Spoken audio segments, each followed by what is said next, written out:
오늘 성경은 여호수아 1장 1절에서 9절입니다. 여호와의 종 모세가 죽은 후에 여호와께서 모세의 수종자 눈의 아들 여호수아에게 말씀하여 이르시되 내 종 모세가 죽었으니 이제 너는 이 모든 백성과 더불어 일어나 이 요단을 건너 내가 그들 곧 이스라엘 자손에게 주는 그 땅으로 가라. 내가 모세에게 말한 바와 같이 너의 발바닥으로 밟는 곳은 모두 내가 너희에게 주었노니 곧 강야와 이 레바논에서부터 큰 강 곧 유브라데 강까지 해쪽 속의 온 땅과 또 해지는 쪽 대해까지 너희의 영토가 되리라. 네 평생에 너를 능히 대적할 자가 없으리니 내가 모세와 함께 있었던 것 같이 너와 함께 있을 것임이니라. 내가 너를 떠나지 아니하며 버리지 아니하리니 강하고 담대하라. 너는 내가 그들의 조상에게 맹세하여 그들에게 주리라 한 땅을 이 백성에게 차지하게 하리라. 오직 강하고 극히 담대하여 나의 종 모세가 내게 명령한 그 율법을 다 지켜 행하고 우로나 좌로나 치우치지 말라. 그리하면 어디로 가든지 형통하리니 이 율법책을 네 입에서 떠나지 말게 하며 주야로 그것을 묵상하여 그 안에 기록된 대로 다 지켜 행하라. 그래야면 네 길이 평탄하게 될 것이며 네가 형통하리라. 내가 네게 명령한 것이 아니냐. 강하고 담대하라. 두려워하지 말며 놀라지 말라. 네가 어디로 가든지 네 하나님 여호와가 너와 함께 하리라 하시니라. 아멘. 오늘 말씀 제목은 말씀으로 전 세계 237 나라입니다. 말씀으로 전 세계 237을 어떻게 살릴까 하는 것이죠.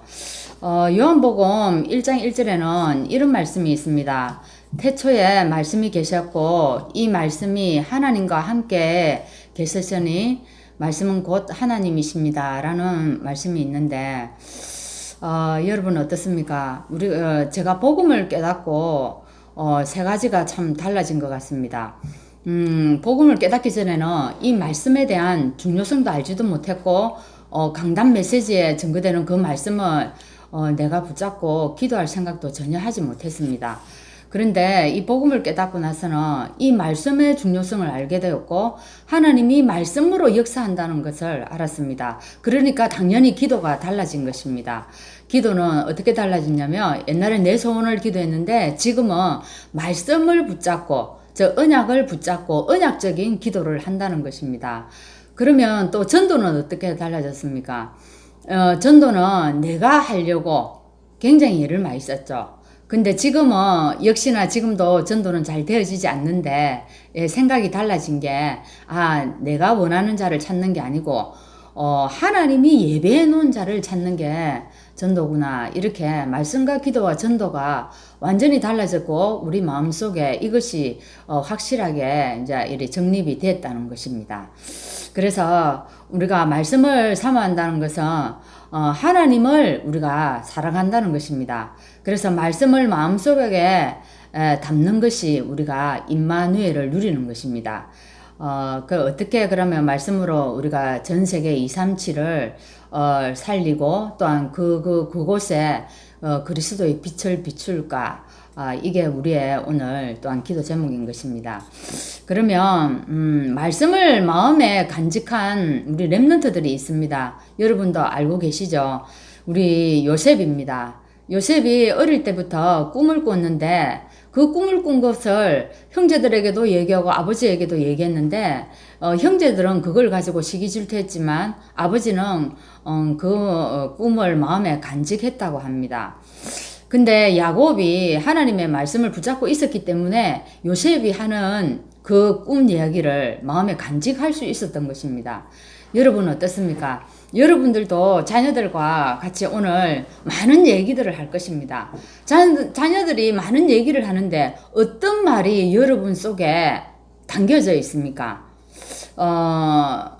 물론 애가 공부를 잘해가지고 좋은 성적을 거둬온 그것도 마음에 담길 수 있지만 가장 중요한 것은 아이가 복음을 깨달았을 때, 복음을 깨닫고 그것을 포럼했을 때, 아니면 거기에 관계된 얘기들, 하나님의 계획에 관계되는 거, 더 정확히 얘기하면 말씀을 듣고 그것을 이렇게 포럼할 때 굉장히 그 시간이 소중하고 그죠? 어떻습니까? 그 시간이 가장 행복하지 않습니까?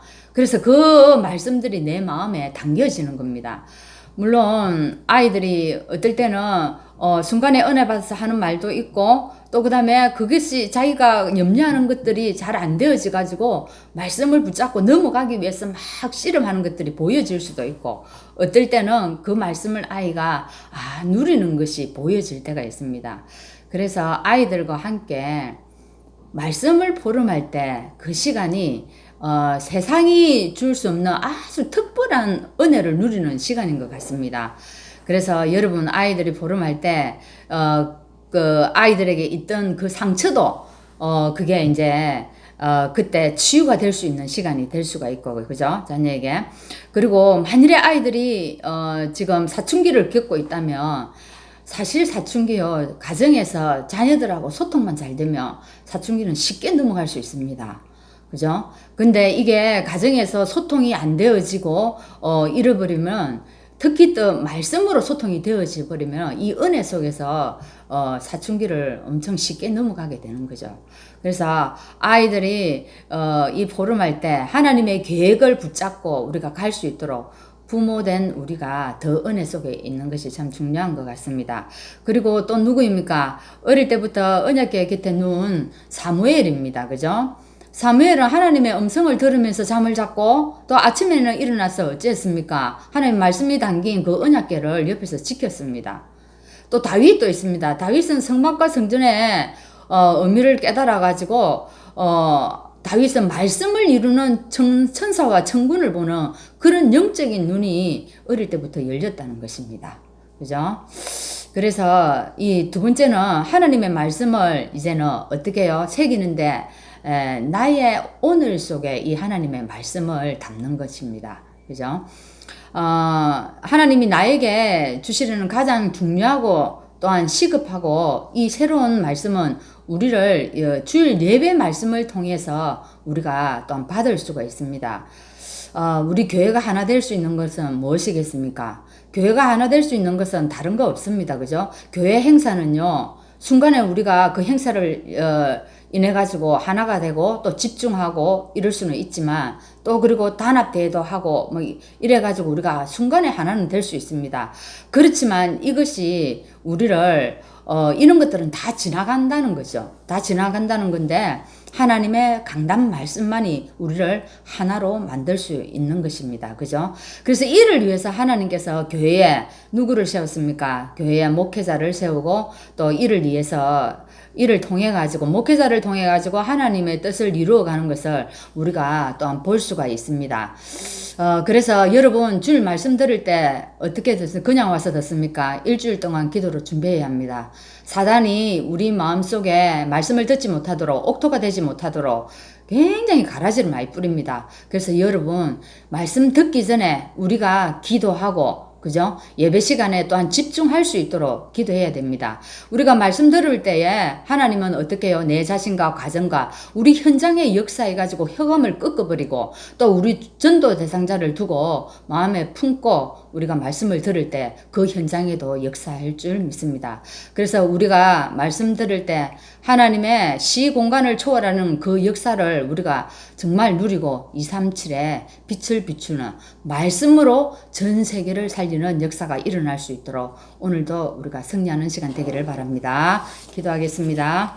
하나님 감사합니다. 오늘도 말씀으로 우리에게 나타나 주시고 또한 말씀으로 하나님의 계획을 보여주신 것 감사합니다.